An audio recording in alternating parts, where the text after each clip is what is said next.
Amém, glória a Deus. Os mais jovens que estão aqui, ouça atentamente o que eu vou lhe dizer. É tempo de salvação. E você, jovem, é responsável por receber de Deus aquilo que Ele tem para a sua casa.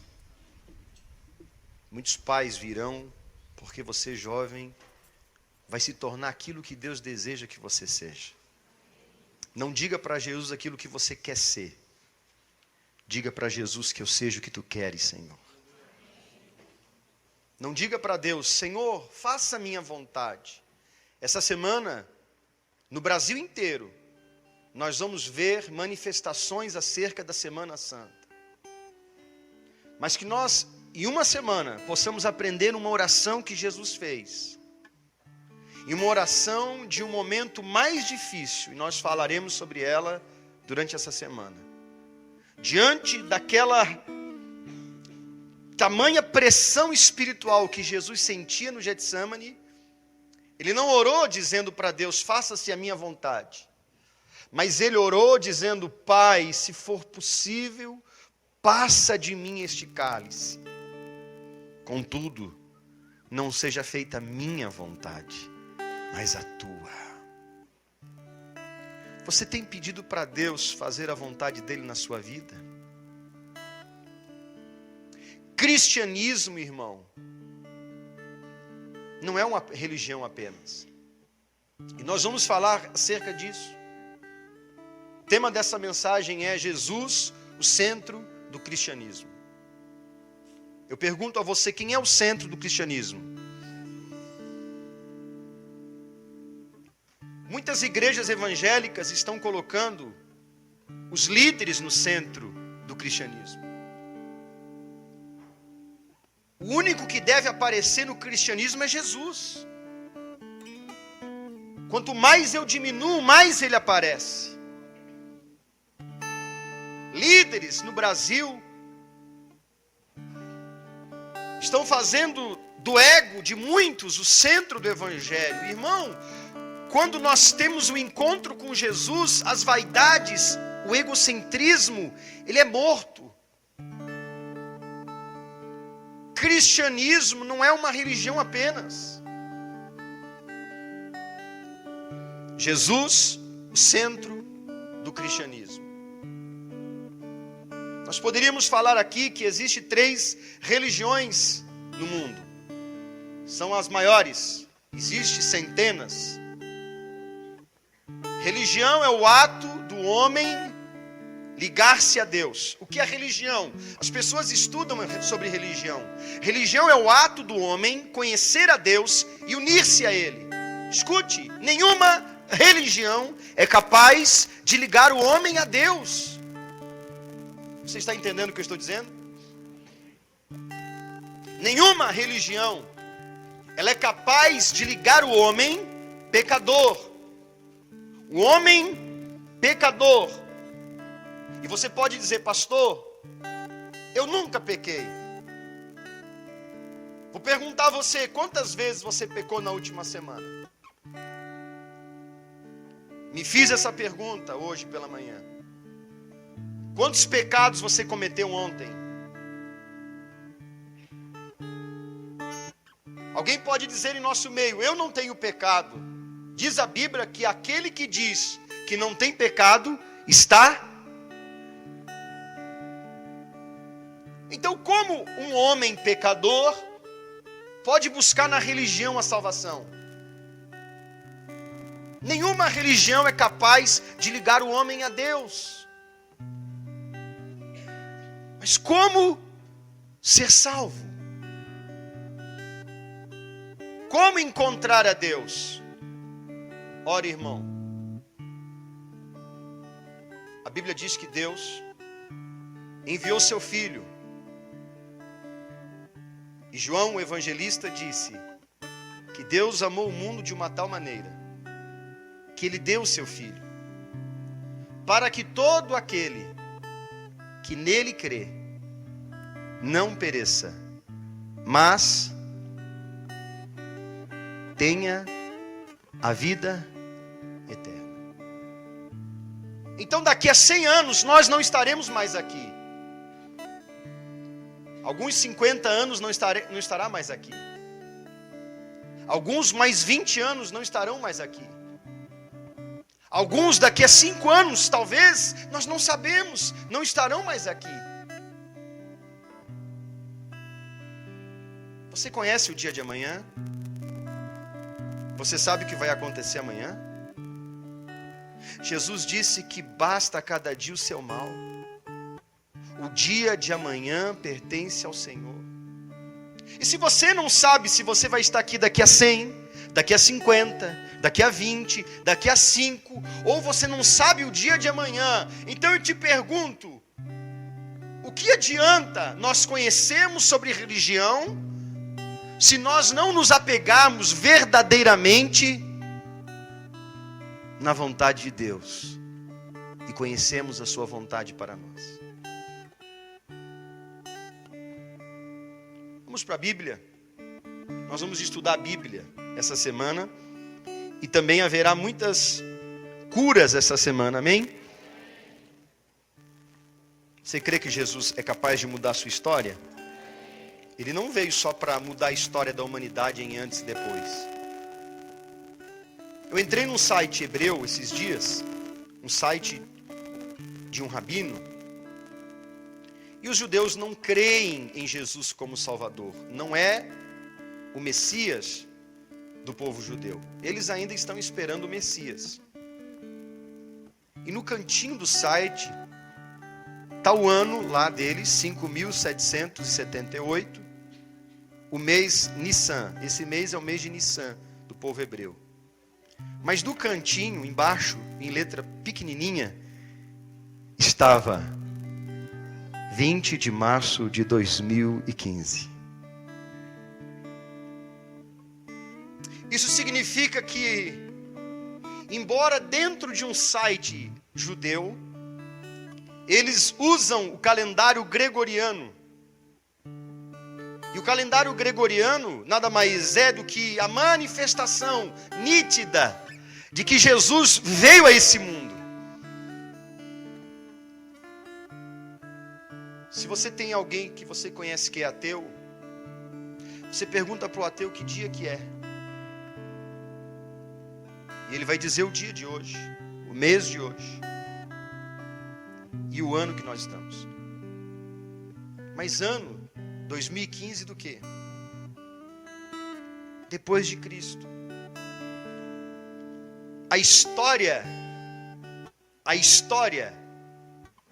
ela conta que Jesus veio a esse mundo.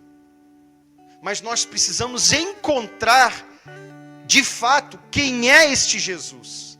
O que ele desejou fazer nesta terra. Será que no céu não tinha o que fazer?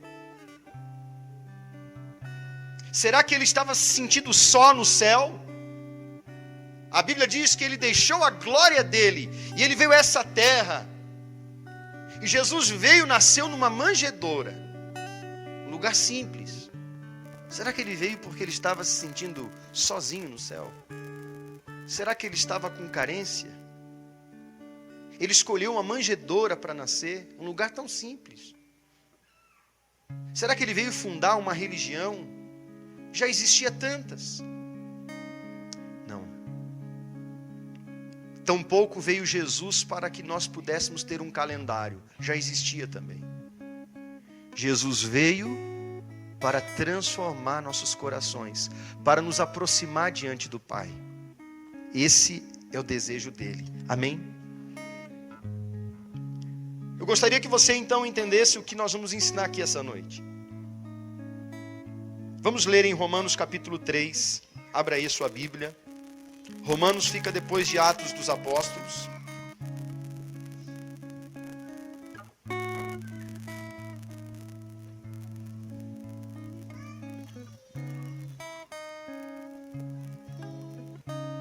Romanos 3, você encontrou? Versículo 10.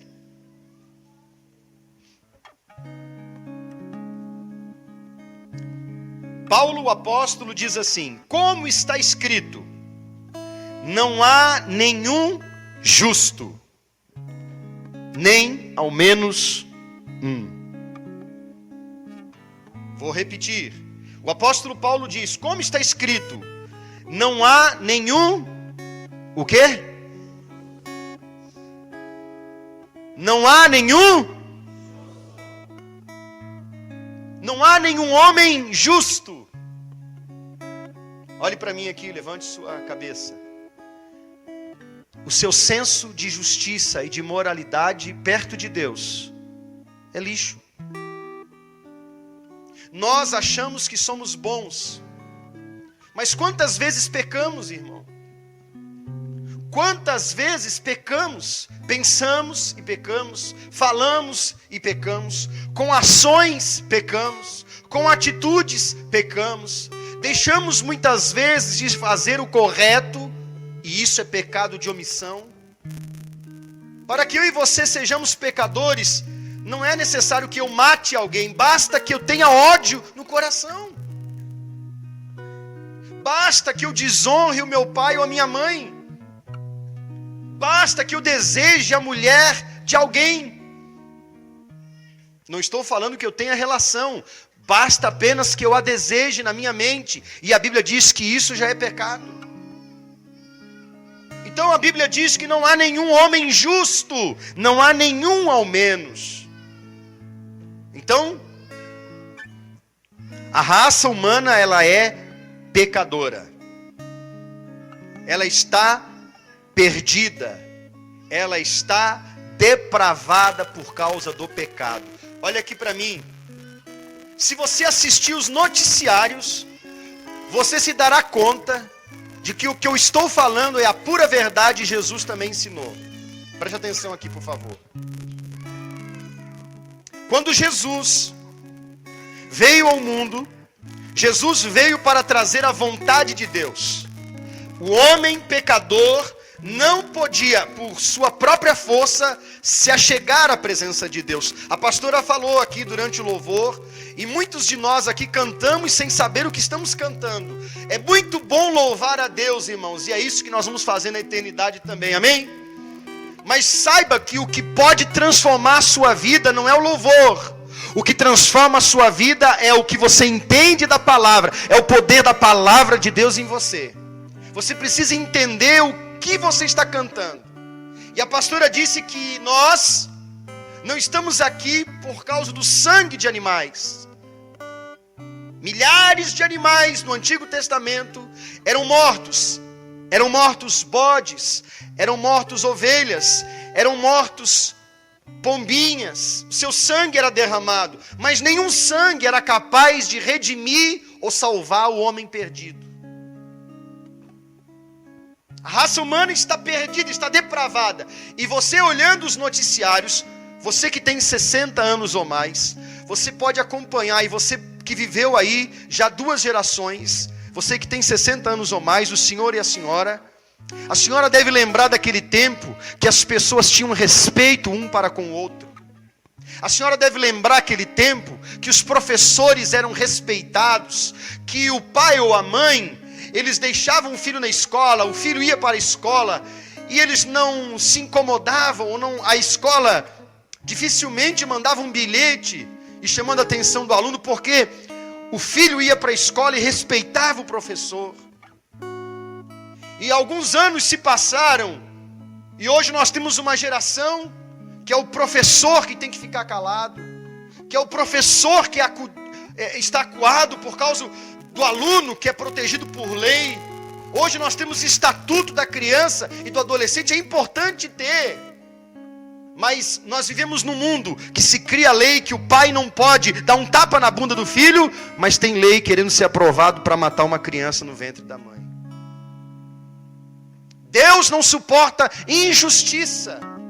Amém? Deus, ele abomina a injustiça. Então, se ele é um Deus que abomina a injustiça, como ele poderia aceitar a nossa oração? Somos pecadores. Você está com o livro de Romanos aberto? Diz a Bíblia assim, versículo 12: todos se desviaram. Está assim na sua Bíblia? Todos se desviaram. Desde Adão Todos se perderam, todos estão desviados, tornaram-se juntamente inúteis. Não há ninguém que pratique o bem, não existe uma só pessoa. Agora olha para mim, você é bom? Não precisa responder. Você é bom? Reflita. Jesus chamou os discípulos de maus. Jesus chamou Pedro, ele morreu pelo evangelho mais tarde. Pedro, Jesus chamou de mau. Ele chamou João e chamou João de mau. Tiago, que morreu, o primeiro mártir depois de Estevão. Tiago morreu em Jerusalém com uma espada atravessada na sua barriga. Jesus chamou ele de mau. Agora veja, olha o padrão. Jesus chama esses caras de maus. E nós somos bons. E esse é o grande problema das Escrituras. Diga, Deus é bom. Repita de novo. Deus é bom. E aí está o grande favor de Deus para conosco. Por quê? Porque o cristianismo é um termo que vai além da religião.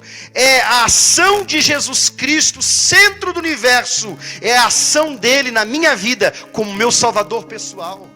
Eu não sou salvo porque eu sou bom, mas é a ação de Jesus Cristo na minha vida que me torna salvo.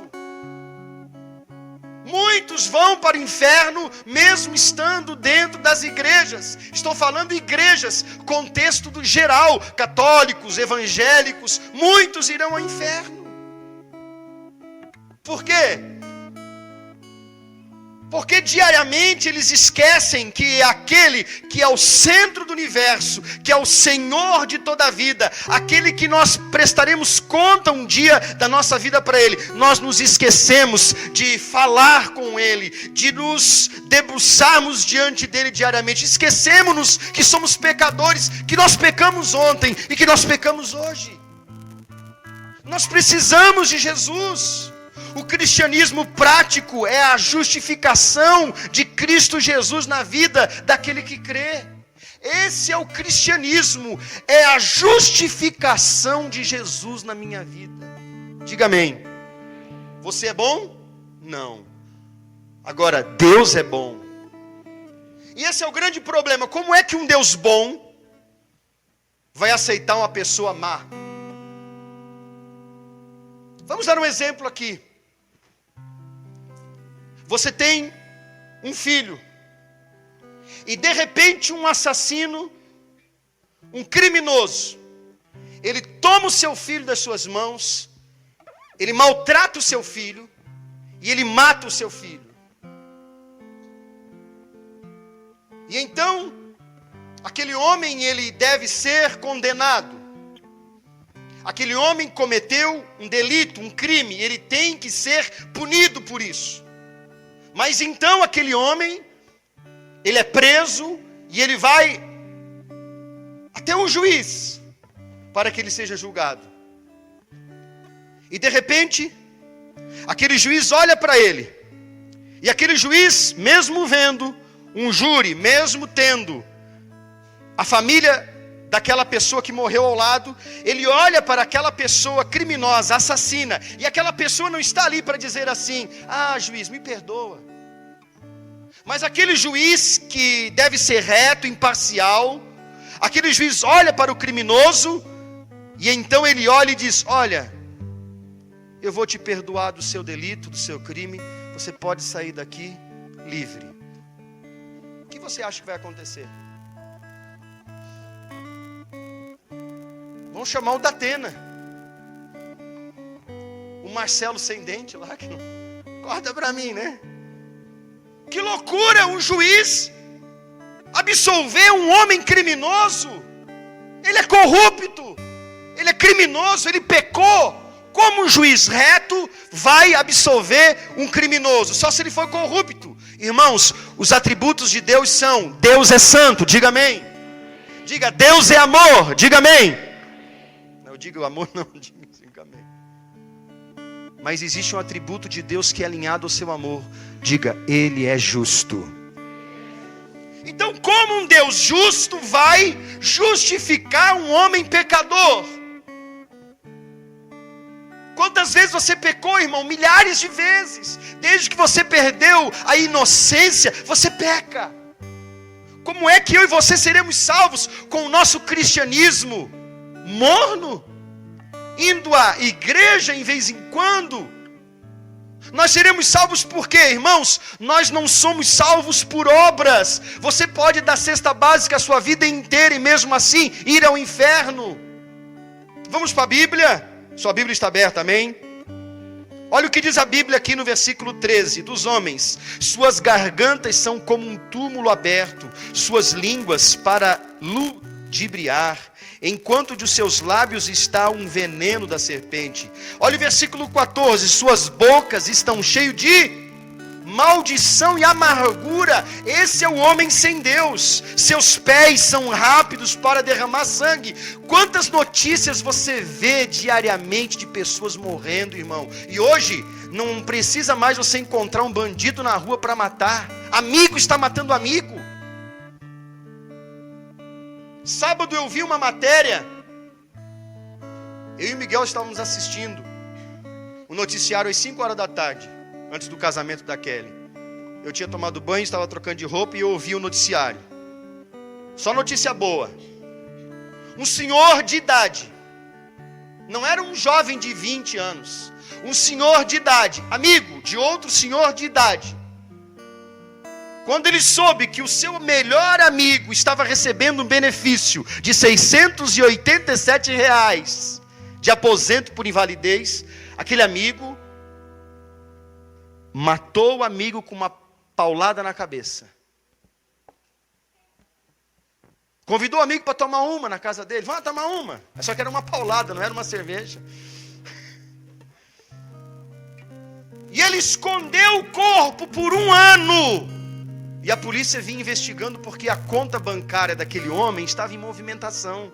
Todos os meses alguém sacava o salário dele. Então a polícia um dia, agora dias desses atrás, prendeu ele numa lotérica sacando o salário. E aí ele foi lá e mostrou o corpo. E a família queria saber por que ele fez isso. E sem mostrar um pingo de arrependimento, ele falou assim: eu queria o sustento que ele tem. Esse é o homem. Amigos estão se matando e pior, você deve estar vendo nas televisões, nos noticiários, de pessoas que estão se matando e levando outros. Aquele copiloto que queria morrer, porque não morreu sozinho, mas levou 149 pessoas com ele.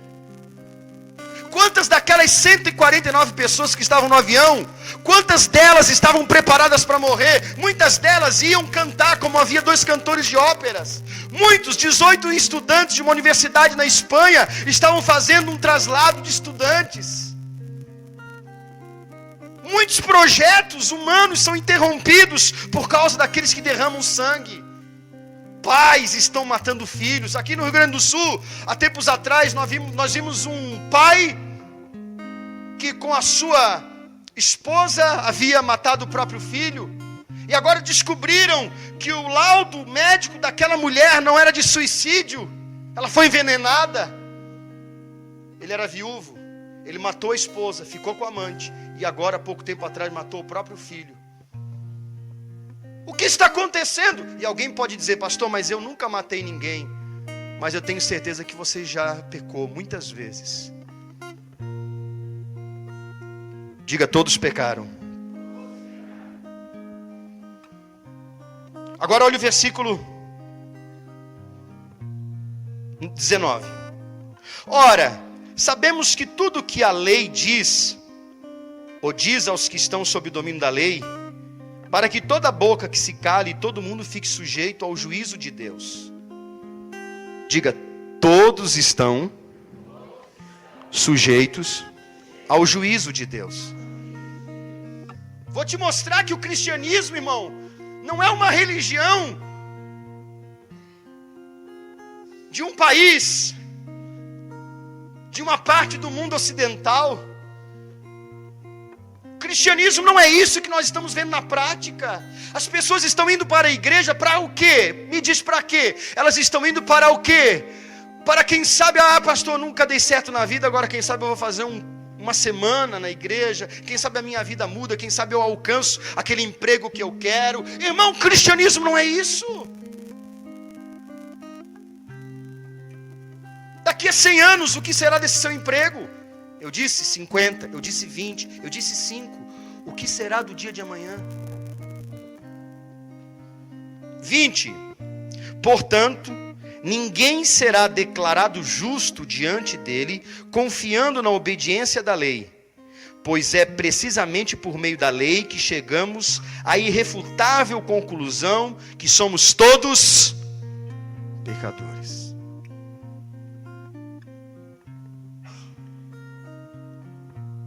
Então o livro de Romanos, preste atenção aqui, do capítulo 1 ao 3, você que não gosta de estudar a Bíblia, é uma pena, porque só no livro de Romanos tem uma revelação de Deus para você explícita, não precisa nem de interpretação. O livro de Romanos é uma carta de Paulo para a igreja de Roma, que ele ainda nem conhecia. Ele escreveu uma carta dizendo para a igreja: olha, o homem caiu, o homem está em queda livre ao inferno, o homem está depravado. Só que de 1 a 3 de Romanos, ele conta da condenação do homem. Mas do capítulo 4 para frente, o apóstolo Paulo diz que existe um justo que nos justifica pelo seu sangue. Só que esse justo veio, irmão, a gente acha que Jesus sofreu demais na cruz e aquilo foi um sofrimento terrível. Vou te explicar uma coisa: Jesus morreu na cruz sim, mas Pedro também foi crucificado e pediu para ser de cabeça para baixo. Mais de 3.000 cristãos foram crucificados. Então será que era isso que Jesus estava temendo? A cruz? Será que era isso que ele estava com medo de enfrentar? Uma cruz, irmãos? Não era isso. O que Jesus temia era o desamparo de Deus. O que Jesus temia era a ira de Deus. A oração de Jesus no Getsemane, ele diz: Pai, se for possível, passa de mim este cálice. E nós lemos que este cálice representa a ira de Deus. Agora olha aqui para mim. Se um juiz humano não pode absolver um condenado, quanto mais ele que é reto, justo. Pastor, mas Deus é amor. Sim, Deus é amor. Mas pergunte para um pai que vê um filho matar uma pessoa inocente. Pergunte para um pai que realmente é correto, qual é o lugar que o filho dele deve estar. Se ele for correto, ele vai dizer: eu amo meu filho, mas o lugar dele é na cadeia. Isso é padrão de moralidade. Agora olha para mim. Você acha que Deus vai poupar você e eu, porque nós viemos para a igreja de vez em quando, batemos palmas, pulamos, vestimos uma roupa boa, passamos um perfume? Você acha que Deus vai nos poupar porque eu contribuí com a casa dele? Eu dei até 1 quilo de alimento por mês na ação social? Deus não poupou Adão. Deus criou o jardim do Éden. Deus fez tudo. A Bíblia diz que a terra era sem forma e vazia. O Espírito de Deus se movia sobre a face do abismo. A terra era um caos. Deus refez a terra. Deus pôs árvore para o homem cuidar. Deus disse que ele poderia comer de todas as árvores, menos de uma. Mas havia milhares de frutos, mas o homem desejou exatamente aquele fruto. Quantas vezes Adão pecou?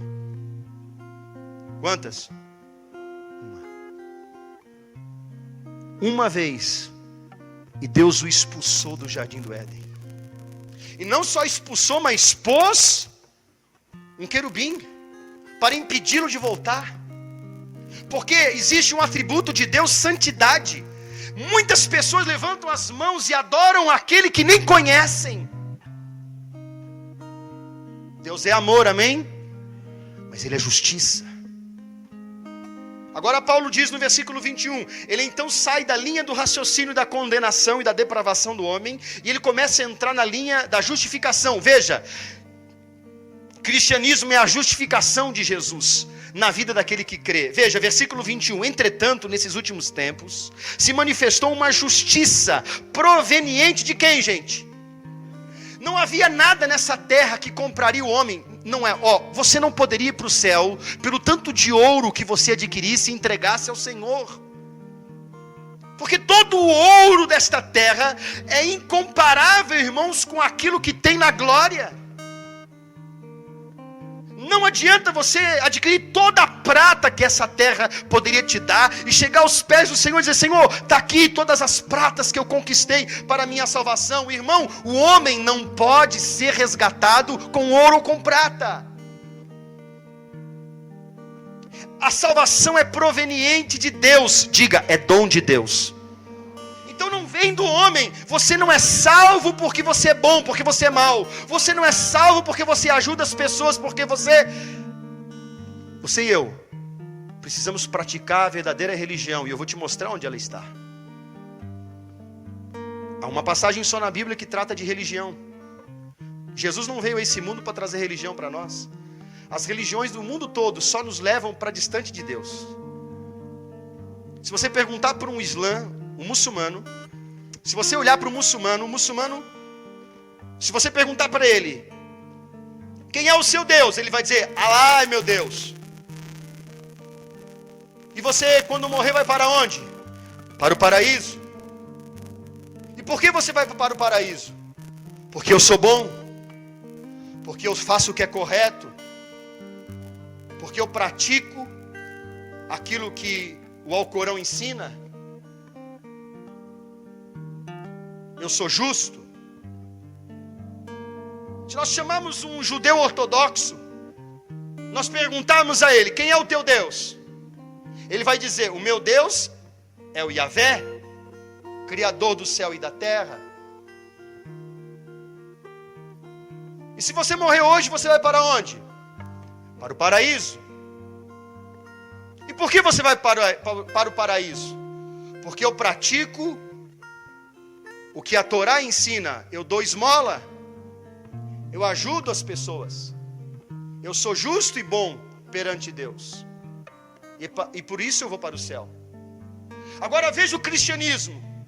Se nós perguntarmos para um cristão verdadeiro, não esses cristãos que vão à igreja de vez em quando, genuíno, verdadeiro, se perguntarmos a um cristão: quem é o teu Deus?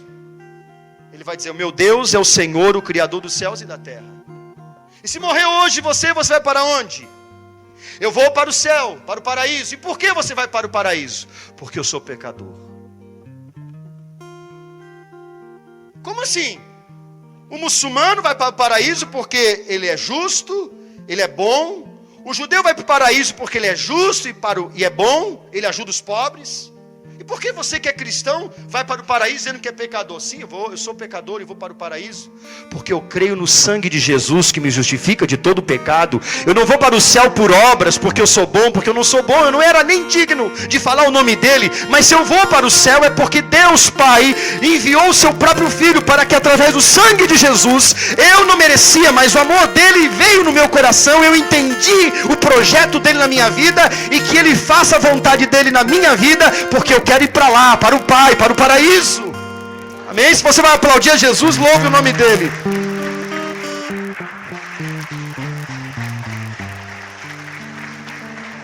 Escute, mas por que o muçulmano e o judeu pensam dessa forma? Porque o padrão moral do Deus deles é muito baixo. Deus não é imoral. Deus é justo, santo. Deus não tem um padrão de moralidade como o nosso. Deus é santo. Entenda isso, santidade é pureza. Você pega um lençol branco, estenda ele num varal, a senhora que já está acostumada a fazer isso, e de repente a senhora olha e vê um pinto preto lá, um pingo, né? Pinto não. Um pingo preto. E aquele pingo preto você consegue ver de longe. Por quê? Porque o padrão em torno daquele pingo, não pinto preto, é branco. E você vê de longe. E o seu padrão de limpeza é exigente, senhora. E a senhora sabe que se tiver um pingo, não um pinto preto, a senhora vai tirar dali o lençol e vai lavá-lo novamente. Se for uma mancha, a senhora vai tirar de novo, porque a senhora não quer um lençol manchado, uma toalha de mesa para receber uma visita manchada. É ou não é, senhora? Quando vira aquele café com leite na... Meu Deus, acabei de lavar essa bênção. Agora, se você pega um lençol preto e naquele lençol tem um pingo preto, você não vai perceber. A justiça de Deus é isso, irmão. Seu padrão de moralidade é zero. O muçulmano acredita que ele vai para o paraíso por causa da justiça dele. O muçulmano e o judeu também, ele acha que ele vai para o paraíso por causa da justiça dele. Agora olha para mim, para você, que justiça eu e você temos. Quantas vezes pecamos, por isso que Jesus é a manifestação da graça de Deus, o favor de Deus. Paulo diz que essa justiça é proveniente dele, do Senhor. Diga amém. Agora veja, independente da lei, versículo 22, isto é, a justiça de Deus, por intermédio da fé, em quem? Em Jesus Cristo, para todas as pessoas que creem. Portanto, não há distinção. Veja, Paulo está mandando uma carta para Roma. Ele quer dizer que não há distinção entre judeu e grego. Por que grego? Porque o grego, irmão, o grego, ele é dotado de uma ciência tal que ele acha que o centro do universo é a sabedoria do homem. Agora, o que é a sabedoria do homem sem Deus? É nula, é vã. Onde estão os grandes filósofos da humanidade? Talvez se encontrarem os seus ossos ainda será alguma coisa. Os gregos estudavam, grandes pensadores gregos, dotados de uma capacidade intelectual violenta. Não adianta eu ter sabedoria e não adianta eu ter a lei só aponta a minha vida para o pecado. Eu sei que eu quebrei todo o princípio da lei, então se eu não sou salvo pela sabedoria, e eu não sou salvo pela lei, eu vou ser salvo por quê então? Pela graça. E aí você acha que a graça, ela é barata.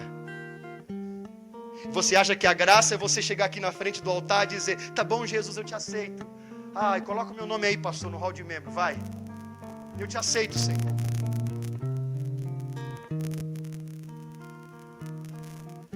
Ele deu a vida por nós. Renunciou à própria vida dele. Não pecou uma vez só por nós. Adão pecou e foi expulso. A Bíblia diz em Romanos que Deus não poupou o próprio Filho, antes o entregou por amor a nós. Quando Jesus veste-se do pecado, veja, ele não morreu em pecado. Tem gente que acha que Jesus pecou na cruz. Não, ele morreu santo. Ele não pecou nenhuma vez. Por que você acha que quando ele sentiu sede, tenho sede, deram vinagre para ele? Eu imagino Satanás querendo fazer Jesus blasfemar, fazendo Jesus dizer, desgraça, me deram algo amargo para beber. Uma palavra de Jesus negativa, ele teria pecado. Um ladrão do lado esquerdo, indigno, olhou para ele e zombou dele. Até naquela hora, quando ele estava todo transfigurado por causa dos açoites, um ladrão aponta para ele e diz, ei, se tu és o Filho de Deus, sai daí e tira a gente também. É assim que muitos homens vivem. Ah, tá bom, se Deus é alguma coisa, por que ele não faz logo o que tem para fazer na minha vida? Eu já orei uma vez. Por que o mundo está assim? O mundo está assim por causa do pecado do homem. O mundo está em condenação, Romanos 8. Mas não há condenação para aqueles que estão em Cristo Jesus. Amém? Versículo 23 agora. Porque todos pecaram e destituídos estão da glória de Deus. Vou repetir aqui. Todos pecaram. Repita, todos pecaram. Destituídos significa que nós não estamos na presença dele, por causa do pecado.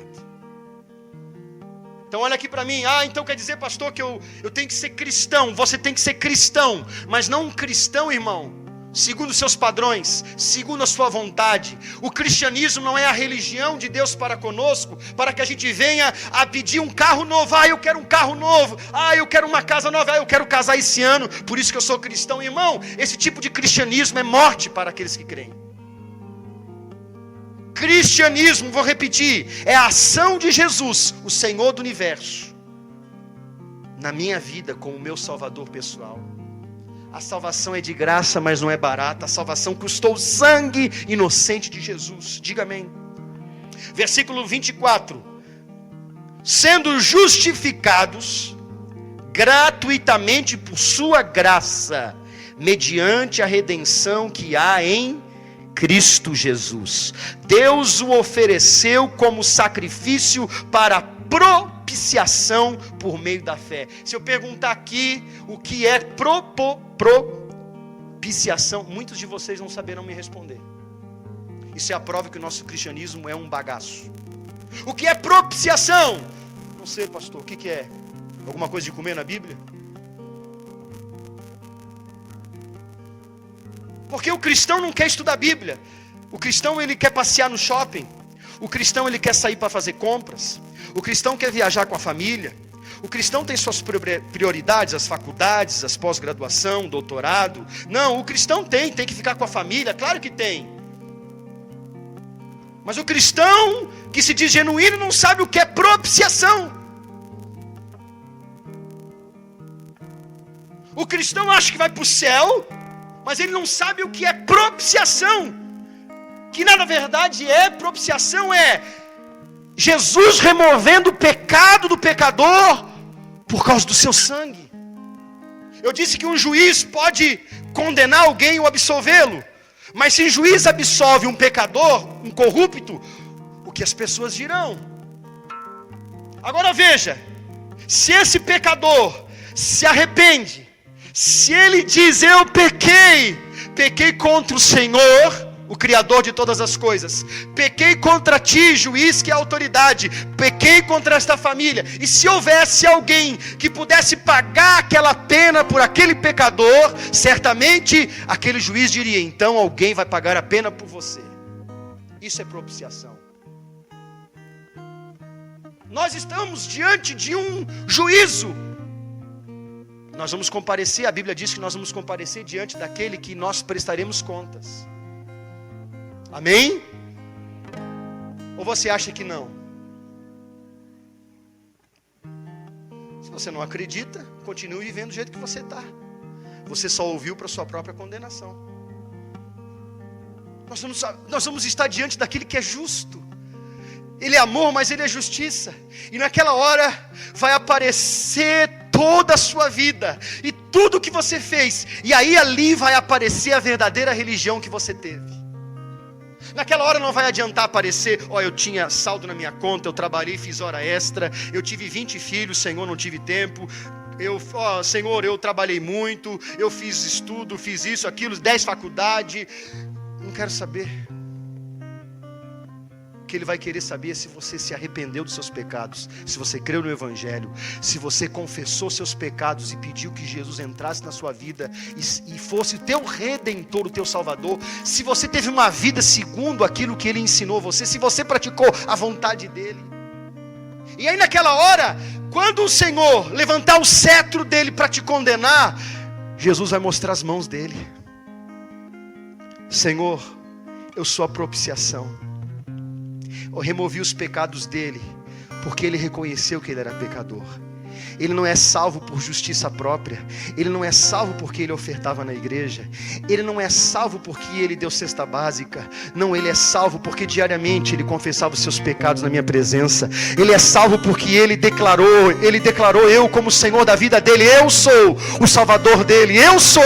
E aí naquela hora a propiciação, é isso que a Bíblia diz, propiciação, ela traz a reconciliação. Leia novamente o versículo 25. Deus ofereceu como sacrifício para remoção de pecados por meio da fé. Você entendeu o que é propiciação? Amém? Quem entendeu, diga amém. Quem não entendeu, diga amém. Quem não quer dizer amém, diga amém. Deus ofereceu como sacrifício para remoção de pecados, propiciação por meio da fé, pelo sangue de quem? De animais? Ah, pastor, eu vou daqui a São Paulo, vou me arrastando no asfalto com os pés. Irmão, você vai chegar lá só com o tornozelo. E mesmo assim vai para o inferno. Pastor, eu vou daqui a Bento Gonçalves, no Rio Grande do Sul. Eu vou a pé e vou com um chicote nas minhas costas. Jesus é meu Senhor. Jesus é meu Senhor. Você vai chegar lá sem roupa nas costas. Vai comer a roupa, vai comer a pele. Vai sangrar muito. E mesmo assim você pode ir para o inferno. Por meio do sangue de... Ele é o centro do cristianismo. Quem que é o centro do cristianismo? Não é você e a sua vaidade. Não é você e sua família.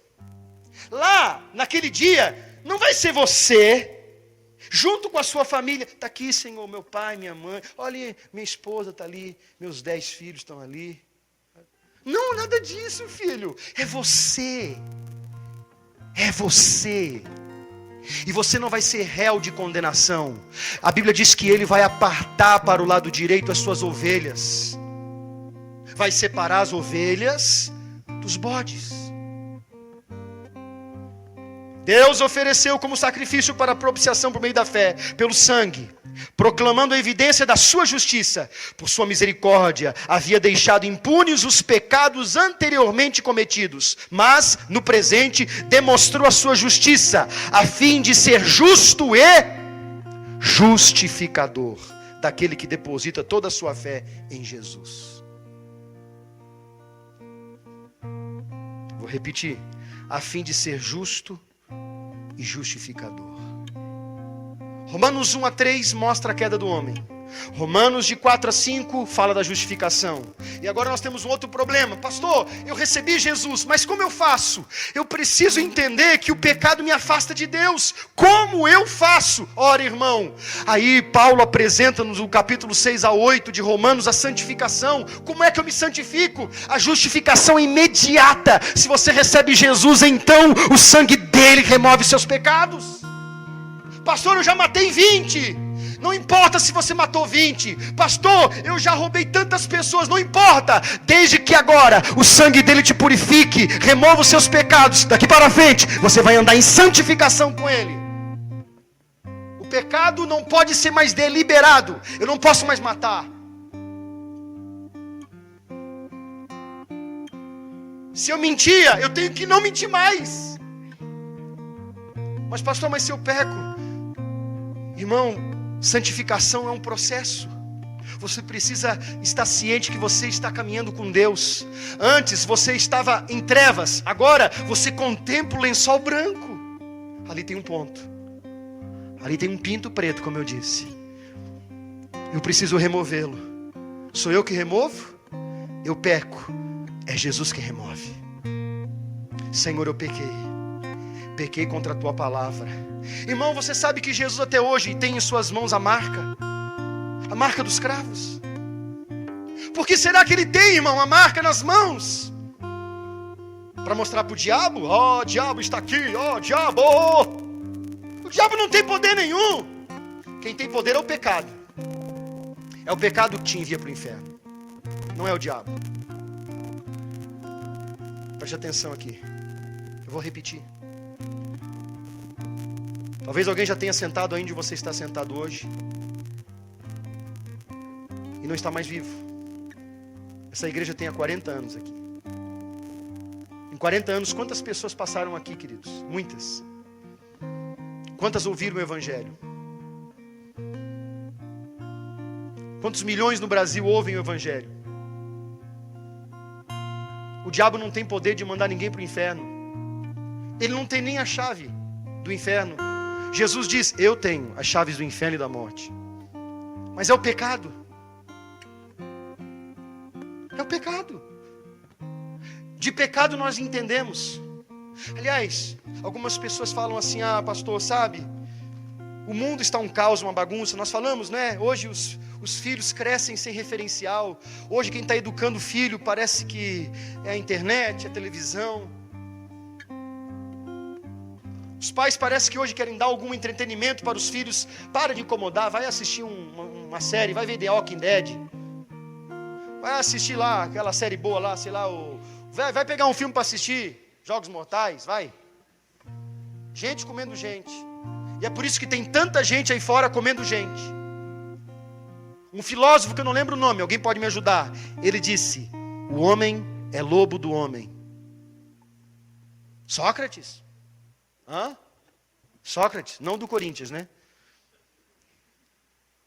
O homem é lobo do homem. Por quê? Por que o homem é lobo do homem? Hã? Já estudou como é que lobo caça? Ele não ataca pela frente. Ele ataca pelas costas. O lobo, ele ataca em matilha. Ele espera a presa estar de costa. E ele agarra aqui, ó. E não dá chance. Então escuta o que eu vou te dizer. Um filósofo disse que o homem é lobo do homem. O homem está matando o homem. O homem, a ganância, o orgulho, a presunção, a vaidade, a miséria do coração do homem, querer ganhar o mundo inteiro. E daqui a uns 80 anos nós não estamos mais aqui. Onde está a riqueza? Daqueles que um dia no passado tinham tanto. Nas mãos dos filhos. A maioria dos homens poderosos que existiram no mundo não existem mais. Impérios existiram e caíram.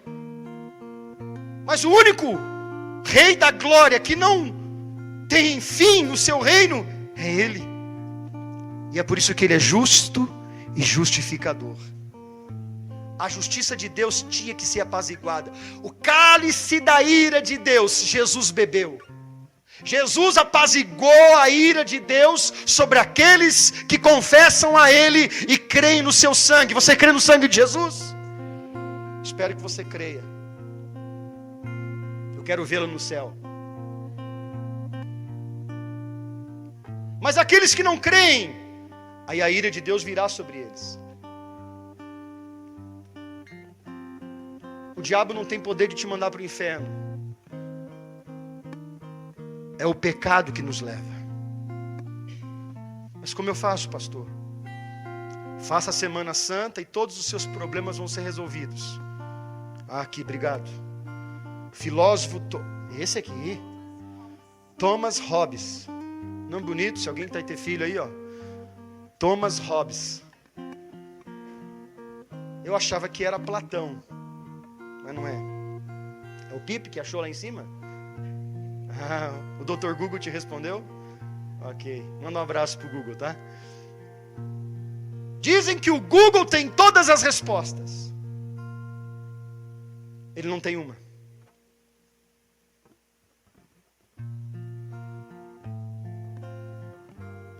Quem tem a resposta para a salvação é a palavra de Deus. E é por isso que muitos cristãos desprezam a palavra de Deus. Isso prova o seu amor. E não diga assim, ai Jesus, eu te amo. Não diga para Deus, ai eu amo tanto o Senhor. Porque às vezes eu acho que Deus fica com nojo quando Ele olha para a gente. Você me ama? Você me ama? Quantos aqui são casados? Levanta bem alta a mão, quem tem certeza que é casado? Um dia você namorou, cara? Lembra o que você fazia por amor? Hã? Pegava chuva para ir ver a tua amada. Hã? Comia poeira. Chegava lá empoeirado, mas quando chegava na frente da casa dela, parecia aqueles cachorros. E levava nem que fosse uma flor, porque amava. Andava 1 quilômetro a pé, 2, 5, 10 para ver a sua amada. Tomava até banho, escovava o dente por causa dela. Você fazia isso porque você amava ela. Você renunciava à tua vontade. Ela assim, vamos comer um cachorro quente. Você não gosta de salsicha, mas você ia comer salsicha por causa dela. E ela dizia, tá bom amor, uma delícia. O amor faz você renunciar à sua vontade. Aí você chega para Deus e diz: eu te amo, Jesus, mas essa semana está difícil para mim. Que amor mais hipócrita, que priorizamos um jogo de futebol.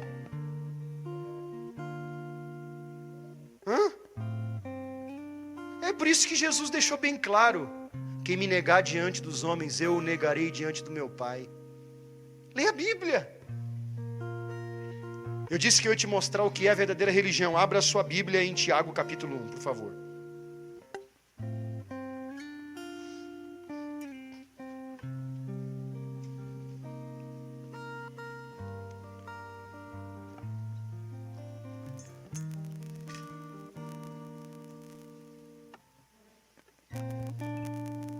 Você acha que adianta a pessoa dizer que é crente? Eu sou crente, o diabo foge de mim. Às vezes a pessoa nem sabe. Mas quem governa a vida dela é as trevas. Jesus disse isso. Cuide para que a luz que há em ti não seja trevas. Hoje tem um monte de crente que fica apontando o pecado dos outros. E Jesus ensinou que havia um povo religioso chamado fariseu. E eles olhavam as pessoas em torno deles e eles diziam: são pecadores. E Jesus ensinou uma certa vez aos discípulos, dizendo que nós não devemos olhar para o cisco que está no olho do vizinho, do irmão, se em nós existe uma trave. Trave era uma coluna de edificação. Sabe quanto que tem uma coluna de edificação no tempo de Jesus? 3 metros. Ele diz: vocês estão olhando para o cisco do olho do irmão e não olham a trave que está no olho de vocês?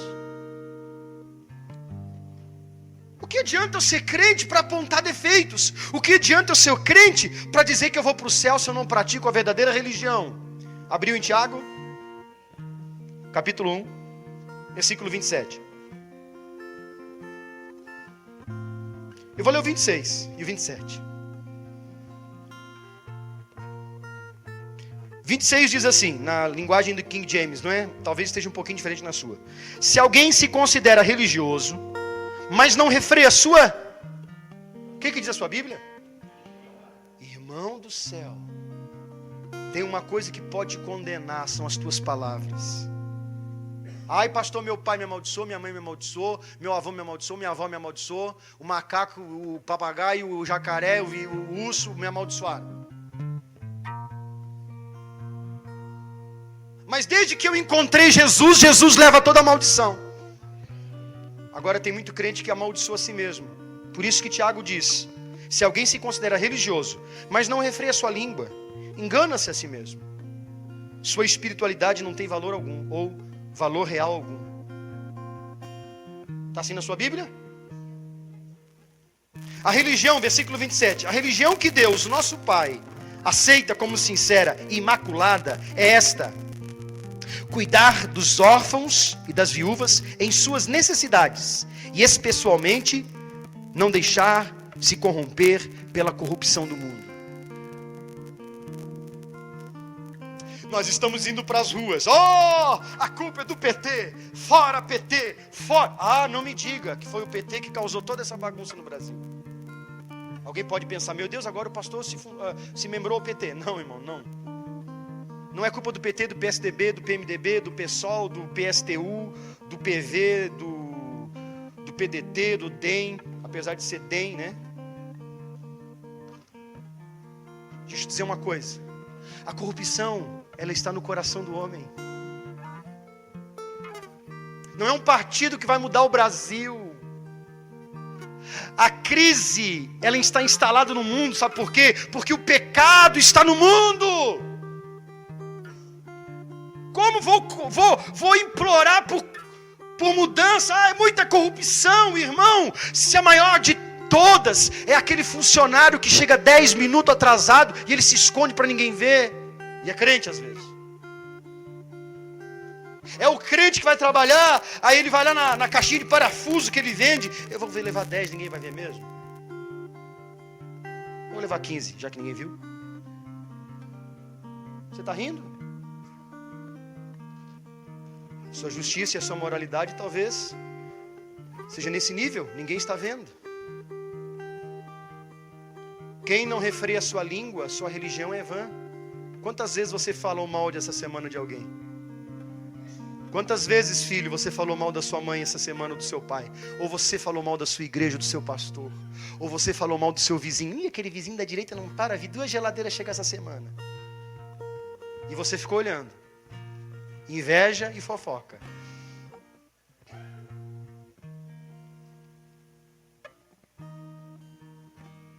Só existe uma religião para com Deus. É nós fazermos o bem e guardarmos da corrupção. Diga, fazer o bem e evitar a corrupção. Ou seja, é procurar caminhar no padrão de Jesus. Quem é o centro do cristianismo? Jesus ia à casa das pessoas perdidas. Ele disse: vim para as ovelhas perdidas da casa de Israel. Ele não veio para aquelas que não querem. Ele não veio para aquelas que apacentavam a si mesmo. Jesus não precisa de membro de igreja. Jesus quer aqueles que clamam por justiça, por salvação. Se você vai aplaudir, aplauda Ele. Glória a Deus. Jesus não veio porque Ele precisava de aplauso no céu. Porque Ele quer louvor, irmão. Existe querubins, serafins, arcanjos e anjos. Existe serafins com 4 asas, querubins com 6 asas. Há anjos em torno da glória dEle. Será que Ele quer aplauso? Será que Deus é narcisista? Eu quero aplauso, tem que me aplaudir. Irmão, é uma vergonha o nosso cristianismo. As pessoas ficam horas num show, elas ficam 5 horas em pé, mas se você ficar meia hora no louvor da igreja, você começa a olhar para o relógio. Você sabe qual era o lugar que Jesus pregava? Porque Ele pregava nas sinagogas. Mas por um tempo Ele não foi mais bem-vindo. Então Ele começou a ir para os desertos. E Ele falava com a multidão do alto, e a multidão se assentava. Poltronas reclináveis no deserto. A Bíblia diz que Ele ensinava. Amanhã nós vamos falar que Ele ensinava com autoridade. Marcos 1. Jesus ensinava. Diga, ensinava. Por quê? Porque religião alguma nos leva para Deus, mas é a palavra dEle, é a regeneração por Cristo Jesus em nós. Irmão, Pedro andou 3 anos com Ele, e ainda havia uma natureza pecaminosa em Pedro, por isso que Ele arrancou a orelha de um soldado. Você está 10 anos na igreja, pastor, eu estou numa luta, mas você vai lutar até a morte, irmão, você vai recuar. Por isso que a Bíblia diz que aquele que recua, minha alma não tem prazer nele. Porque tem gente que recua. Mas está tão difícil. Parece que quando eu estava no mundo, as coisas, eu tinha mais amigos. Ora, irmão, escuta o que eu vou te dizer. Você está nesse mundo para que um dia os teus amigos levem o teu caixão? Não vai voltar pessoas, fica despreocupada disso.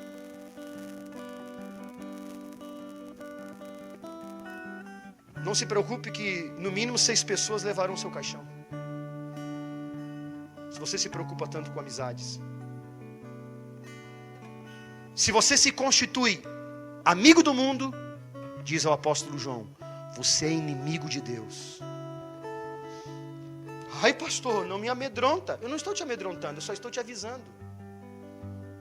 Eu não tenho medo, porque um dia eu tinha uma mente mundana.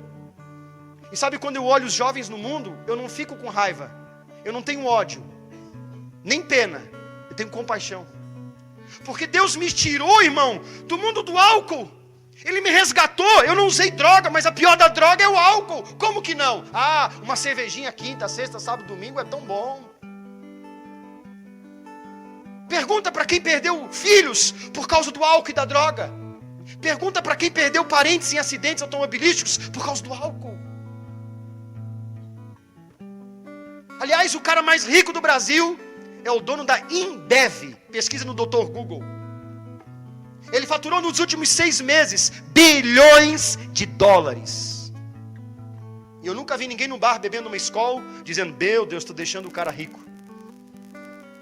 Porque as pessoas fazem com prazer, elas não enxergam. Olha aqui para mim, se você bebe, o problema é seu. Eu não tenho nada contra quem bebe.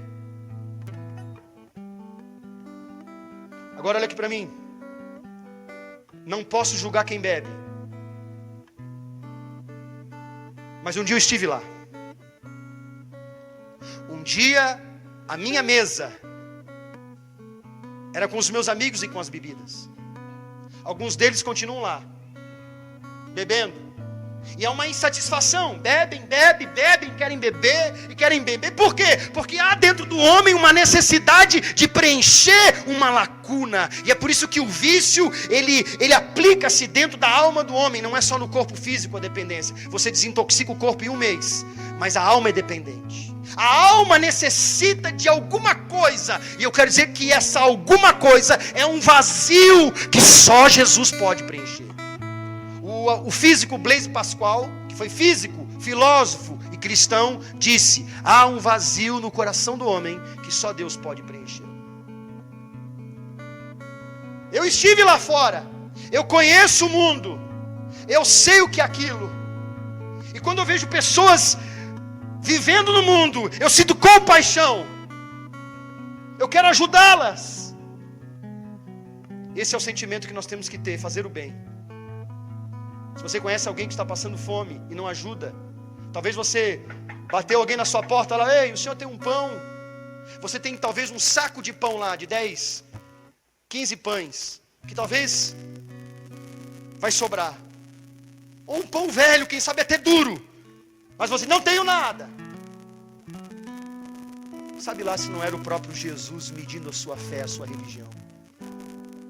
Disse ele: estive com fome e não me deste de comer.